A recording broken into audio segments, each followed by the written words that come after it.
Hi guys and welcome back to my YouTube channel. So I hope कि आप सब लोग ठीक होंगे एंड बहुत टाइम के बाद मैं स्टोरी न्यू स्टोरी स्टार्ट करने वाली हूँ। सो गाइस, मैंने जो love in the prison of sads मानवा था ना, उसे भी मैं कंटिन्यू करूँगी। मैं दो मानवा को एक साथ कंटिन्यू करने वाली हूँ। ओके, सो ये मानवा मेरा फेवरेट मानवा है एंड मैं इस मानवा को बहुत टाइम से एक्सप्लेन करना चाहती थी। सो फाइनली मैं इस मानवा को एक्सप्लेन करने जा रही हूँ। सो ये मानवा में होता है कि सोचो, अगर जिस माफिया ऑर्गेनाइजेशन को आप सबसे ज़्यादा हेट करते हो, सबसे ज़्यादा आप उससे नफरत करते हो, आपको उसी माफिया ऑर्गेनाइजेशन के अंदर एक मिशन के तौर पे जाना पड़े एंड वहाँ पर जाने के बाद आपको जिस माफिया बॉस को डिस्ट्रॉय करने का मिशन मिला है, आपको उसी से प्यार हो जाए तो क्या होगा भाई। सो ये स्टोरी काफ़ी ज़्यादा अमेजिंग होने वाली है एंड बहुत ज़्यादा इंटरेस्टिंग है। So let start. कहानी की स्टार्टिंग होती है 1920 न्यूयॉर्क से, जहाँ पर एक बंदा बहुत ज़्यादा डरा होता है एंड उसके ऊपर दूसरे बंदे ने गन पॉइंट की होती है एंड वो बंदा गन शूट कर देता है एंड उस बंदे की वहीं पर डेथ हो जाती है। एंड फिर दूसरा बंदा जिसने उस बंदे के ऊपर गन शूट किया होता है, वो बोलता है कि अब कितने लोग बचे हैं। तो उसके आदमी बोलते हैं कि जितने भी लोग थे वो सारे के सारे लोग ख़त्म हो चुके हैं एंड कॉन्ग्रेट्स, आप सबसे ज़्यादा powerful and number one mafia leader बन चुके हैं। सो हमें यहाँ पर बताया जाता है कि इस बंदे का नेम राफेल विंसेंट है, जो कि वेलेंटिनो ऑर्गेनाइजेशन का लीडर होता है, यानी कि बॉस। और ये अभी 24 ईयर्स का है एंड दूसरे सीन में हम देखते हैं कि हमारा राफेल अपने ऑर्गेनाइजेशन पे होता है एंड वो अपने बंदों से बोल रहा होता है कि हमारा मिशन कैसा चल रहा है। तो उसके आदमी बोलते हैं कि जो गवर्नमेंट है वो हमारे मिशन को कंटिन्यू करने को नहीं दे रहे हैं और इसी वजह से हम हमारे मिशन को कंटिन्यू नहीं कर पा रहे हैं। उन लोगों के ऊपर पैसे फेंको और हमारे मिशन को जल्दी से कंटिन्यू करो, क्योंकि मैं नहीं चाहता कि हमारा मिशन फेल हो जाए। एंड दूसरी तरफ हम देखते हैं पुलिस स्टेशन का सीन, जहाँ पर हेड ऑफिसर चिल्ला रहे होते हैं कि तुम एक पुलिस हो और तुम दूसरे के साथ मारपीट कैसे कर सकते हो, तुम दूसरे लोगों को कैसे पीट सकते हो। एंड दूसरी तरफ हम देखते हैं हमारा रोवन, जो कि हमारे कहानी का मेन कैरेक्टर है, जो कि बोलता है कि सॉरी, मुझे माफ़ कर दीजिए, हाँ मेरी गलती थी, आज के बाद मैं ऐसा नहीं करूँगा। तो हमारा जो हेड ऑफिसर है वो बोलता है कि मुझे अच्छे से पता है कि तुम मेरी बातों को नहीं मानने वाले, मतलब कि अभी तुम सॉरी बोल रहे हो बट फिर से ये वैसा ही करोगे। हाँ, छोड़ो से ये सारी बातों को। वैसे तुम्हें न्यूज़ पता चली है आजकल जो माफिया ऑर्गेनाइजेशन के बारे में बात हो रही है। उस माफिया ऑर्गेनाइजेशन को डिस्ट्रॉय करने के लिए हमारे ऑफिसर ने ये डिसाइड किया है कि हम हमारे 5 ऑफिसर को उस माफिया ऑर्गेनाइजेशन पे भेजेंगे एंड वो लोग वहाँ से उनके अगेंस्ट जितने भी इंफॉर्मेशन है वो कलेक्ट करेंगे एंड वो यहाँ पर लाकर हमें देंगे एंड हम उन माफियाज को डिस्ट्रॉय कर देंगे एंड हम तुम्हें वहाँ पर तुम्हारे आइडेंटिटी को चेंज करके भेजने वाले हैं। तो ये सुनने के बाद हमारा रोहन बोलता है कि आपको ये सारी बातें मुझे पहले ही बताना चाहिए था ना। आपको पता है ना कि मैं उन माफिया को डिस्ट्रॉय करने के लिए कितना ज़्यादा डेस्परेट था, और उससे भी मैं उन माफिया को डिस्ट्रॉय करके रहूँगा। और एक बात, मैं अपने रियल आइडेंटिटी के साथ ही वहाँ पर जाने वाला हूँ। तो ये सुनने के बाद तो हमारा ऑफिसर उसके ऊपर गुस्सा करने लगते हैं कि तुम ऐसा कैसे कर सकते हो, मैंने जो कहा है वो करो। बट हमारा रोहन है, वो बोलता है कि नहीं, मैं अपने रियल आइडेंटिटी के साथ ही वहाँ पर जाऊँगा एंड मैं उन सबको सबक सिखा के ही वापस आऊँगा एंड मैं उन माफिया को डिस्ट्रॉय कर दूँगा। ऐसा बोल के वो वहाँ से चला जाता है एंड दूसरे सीन में हम देखते हैं कि एक बंदा होता है जो बोल रहा होता है कि प्लीज़ प्लीज़ मुझे छोड़ दो, प्लीज़ मुझे माफ़ कर दो, प्लीज़ मुझे मत मारो।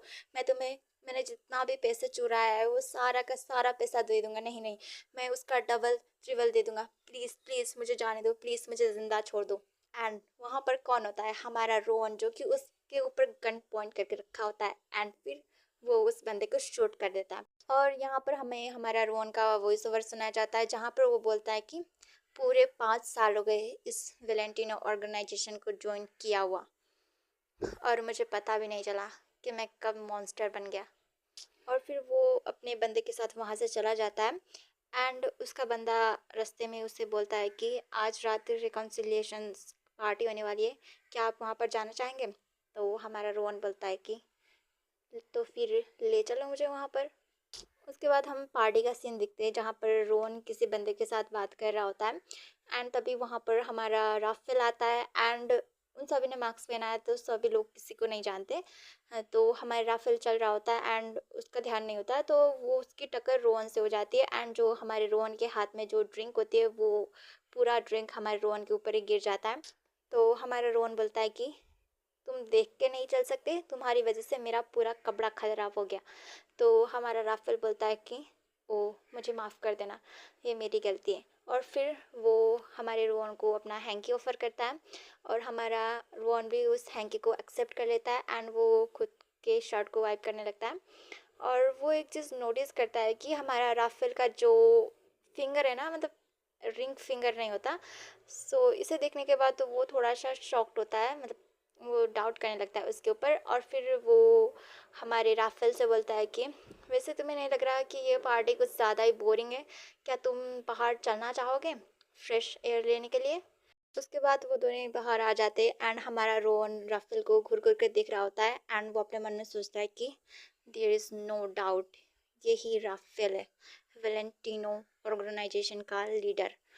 और फिर वो सोच रहा होता है कि भाई वो उससे कैसे बात करे, और वो वहाँ पर वाइल्ड ग्रास का एक ब्रेसलेट बनाता है। और फिर वो हमारे राफेल से बोलता है कि वैसे पार्टी कुछ ज़्यादा ही बोरिंग थे ना, मतलब जितना एक्साइटेड होगा हमने सोचा था उतना ज़्यादा एक्साइटेड टाइप का नहीं था, क्यों है ना, इसी वजह से तुम मेरे साथ यहाँ बाहर आए थे ना, ऐसा बोल के वो जो उसने ब्रेसलेट बनाया होता है ना वो राफेल को पहनाने की कोशिश करता है, बट राफेल अपने हैंड को उससे दूर कर लेता है एंड वो बोलता है कि ऐसी कोई बात नहीं है, मैं जस्ट यहाँ पर फ्रेश एयर लेने के लिए आया था। और रही बात don't touch me without my permission, मतलब कि भाई मुझे टच मत करो मेरे परमिशन के बिना, ओके। ऐसा बोल के वो वहाँ से चला जाता है एंड वो अपने मन में सोचता है कि हाँ, वाइल्ड ग्रास से बना हुआ एक ब्रेसलेट, बहुत टाइम पहले कोई मेरे लिए भी ऐसा बनाया करता था। एंड दूसरे सीन में हम देखते हैं कि हमारा राफेल एक वुमेन के साथ होता है एंड वो वुमेन बोलती है कि वैसे तुम्हें कैसा लगा? तो हमारा राफेल थोड़ा सा कोल्ड टोन में बोलता है कि हमारा काम ख़त्म हो गया है, सो निकलो यहाँ से। तो वो लड़की बोलती है कि हाँ, पहले की तरह ही गुस्से वाला है। और फिर वो वहाँ से चली जाती है एंड हमारा जो राफेल होता है वो खिड़की से बाहर देखने लगता है एंड वो किसी की बातों को याद करता है जहाँ पर एक पर्सन उससे आई लव यू बोल रहा होता है एंड वो अपने मन में सोचता है कि मुझे नहीं लगता कि लव जैसी चीज़ें भी होती है, अगर होती देन मैं कभी भी अपने रिंग फिंगर को मिस नहीं करता।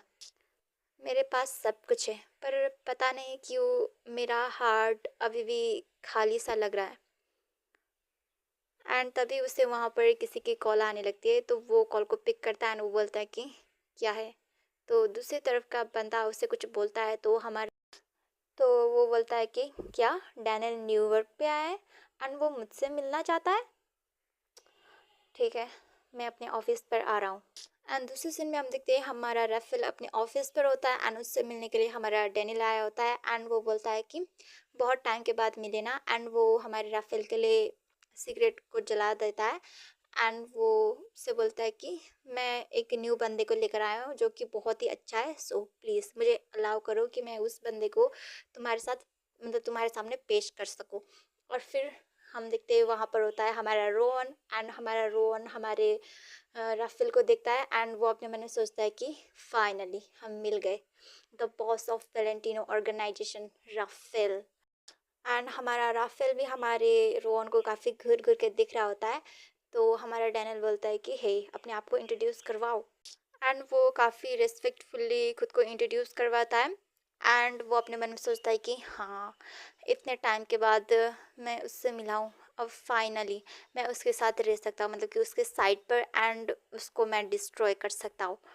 हाँ, मैं फिफ्थ पोजीशन पे हूँ, सो अब तो वो मुझे अपने साइड पर रखेगा ही। वो ऐसा सोच ही रहा होता है, तभी हमारा राफेल बोलता है कि सभी लोग बाहर चले जाओ, मतलब कि गेट आउट, यहाँ से चले जाओ। तो ये सुनने के बाद हमारा रोहन शॉक्ड होता है कि ये बंदा मुझे अपने साथ नहीं रखना चाहता, मैंने इतना ज़्यादा हार्ड वर्किंग किया है उसके साथ रहने के लिए एंड ये बंदा बस मुझे ऐसे ही भेज रहा है, नहीं, मैं ऐसा नहीं होने दे सकता। और फिर वो हमारे डैनियल के साथ वहाँ से जाने लगता है। तो वो हमारे डैनियल से बोलता है कि मैं तुमसे कुछ कहना चाहता हूँ, मैं यहीं पर न्यूयॉर्क पे रहकर वर्क करना चाहता हूँ। तो ये सुनने के बाद हमारा डैनियल उसके ऊपर गुस्सा करने लगता है एंड वो बोलता है कि क्या कहा तुमने? तुम मेरे साथ अब वर्क नहीं करना चाहते, तुम यहाँ पर वर्क करना चाहते हो? तो उसे इतना ज़्यादा गुस्से में देखकर हमारा रोवन बोलता है कि मैं यहाँ पर रहकर तुम्हारे लिए जगह बनाऊंगा, मतलब कि बाद में तुम भी यहाँ पर आ सकते हो। तो ये सुनने के बाद हमारा डैनियल बोलता है कि हाँ, राफेल ने मुझे इसकी जगह पर मतलब लीडरशिप करने के लिए वो जगह दी है, बट मैं भी इस न्यूयॉर्क पर रहकर इस सिटी को हैंडल करना चाहता हूँ। सो ये बात अच्छी है, ठीक है, तुम राफेल के साथ रहोगे और तुम राफेल की जितनी भी वीकनेस है वो सारी चीज़ें पता करोगे एंड मुझे उन सारी चीज़ों के बारे में इन्फॉर्म करोगे। एंड ये बात सुनने के बाद हमारा रोहन शॉक्ड होता है एंड वो बोलता है कि क्या? तो हमारा डैनियल बोलता है कि जो कहा है वो करो, मैं तुम्हारे मतलब यहाँ पर रहने की इंतज़ाम कर दूंगा। एंड वो ऐसा बोल के वहाँ से चला जाता है। एंड हमारा रोहन अपने मन में सोचता है कि हाँ, मैंने जो सोचा था वही हो रहा है। और वैसे भी मैं उसके सारी वीकनेस को पता करना चाहता था एंड मैं फाइनली उसके साथ रह पाऊंगा एंड उसके सारे वीकनेस को पता कर पाऊंगा एंड मैं उसे डिस्ट्रॉय कर पाऊंगा। उसके बाद हम 1 वीक के बाद का सीन देखते हैं जहाँ पर राफेल एंड हमारा रोन एक साथ होते हैं एंड हमारा राफेल बोलता है कि मैंने सुना है कि तुम मेरे साथ वर्क करना चाहते हो। सॉरी, डैनियल ने तुम्हारे बारे में मुझे सारी चीज़ें बताई हैं और उसने ये भी कहा कि तुम काफ़ी अच्छे हो, स्मार्ट हो, काफ़ी ज़्यादा टैलेंटेड हो एंड काफ़ी ज़्यादा स्ट्रांग हो, मतलब कि उसने तुम्हारे बारे में काफ़ी ज़्यादा तारीफ़ की थे मेरे सामने। तो ये सुनने के बाद हमारा रोहन भी बोलता है कि हाँ, मैं काफ़ी ज़्यादा स्ट्रांग हूँ, अच्छा हूँ, मतलब अच्छा फाइटिंग करता हूँ, अपने बारे में तारीफ़ करता है। तो हमारा राफेल बोलता है कि हाँ, उसने भी ये सारी चीज़ें ही कहा था। मैं उसे अच्छे से जानता हूँ कि वो कभी भी दूसरे की इतने ज़्यादा तारीफ़ नहीं करता, बट उसने तुम्हारी काफ़ी ज़्यादा तारीफ़ की थी। बट मैं तुम्हें एक चीज़ बता दूँ कि मैं अकेला ही वर्क करता हूँ, मैं किसी के साथ वर्क नहीं करता। सो तुम जा सकते हो, मुझे तुम्हारी कोई ज़रूरत नहीं है, चाहे तुम कितना भी स्ट्रांग हो, मैं तुम्हें अपने साथ वर्क पर नहीं रखने वाला। तो ये सुनने के बाद हमारा रोहन शॉक्ड होता है एंड वो उससे बोलता है कि बट मैं स्ट्रांग हूँ, बट मैं अच्छा फाइटर हूँ, सो आप मुझे क्यों अपने साथ नहीं रख रहे? मैं कभी भी आपको डिसअपॉइंट नहीं करूँगा, प्लीज़ मुझे आप अपने साइड पर रख लो। बट हमारा राफेल बोलता है कि नहीं, मैं तुम्हें अपने साथ नहीं रखने वाला। अगर मुझे फ्यूचर में तुम्हारी ज़रूरत पड़ी तो शायद मैं तुम्हें तब कांटेक्ट करूँगा, सो अभी के लिए तुम चले जाओ यहाँ से। तो हमारे रोहन को तो काफ़ी ज़्यादा गुस्सा आ रहा होता है बट वो कुछ भी नहीं कहता एंड वो अपने मन में सोचता है कि हाँ, मैं 5th पोजीशन का गैंगस्टर हूँ, मतलब कि मैं अच्छा पोजीशन में हूँ एंड अभी भी वो मुझे अपने साइड पर नहीं रख रहा। किस तरीके का बास्टर है ये। हाँ, हमने अपना हेडक्वार्टर से अपना कांटेक्ट भी लूज़ कर दिए, पता नहीं हमारा क्या होगा। बट एक चीज़ ये अच्छी है कि हमारे टीम मेंबर्स अभी भी इस ऑर्गेनाइजेशन पे वर्क करते हैं। और फिर वो वहाँ से चला जाता है एंड हमारा जो राफेल होता है वो खिड़की से उसे वहाँ से जाते हुए देख रहा होता है। उसके बाद हमें एक पास्ट का सीन दिखाया जाता है जहाँ पर हमारा राफेल की फिंगर कटी हुई होती है एंड उसके सामने होता है एक बंदा जहाँ पर वो बोलता है कि ये कितनी शेम की बात है कि तुम अपने फिंगर्स को कट नहीं कर पाए। बट एक चीज़ अच्छी है कि तुमने मुझे अपने फिंगर्स को कट करने दिए। सो ये देखकर ऐसा लग रहा है कि तुम मेरे लिए काफ़ी ज़्यादा डेडिकेटेड हो। तो हमारा राफेल बोलता है कि हाँ, प्लीज़ मुझ पर ट्रस्ट कीजिए, प्लीज़ आप मुझ पर ट्रस्ट कर सकते हैं।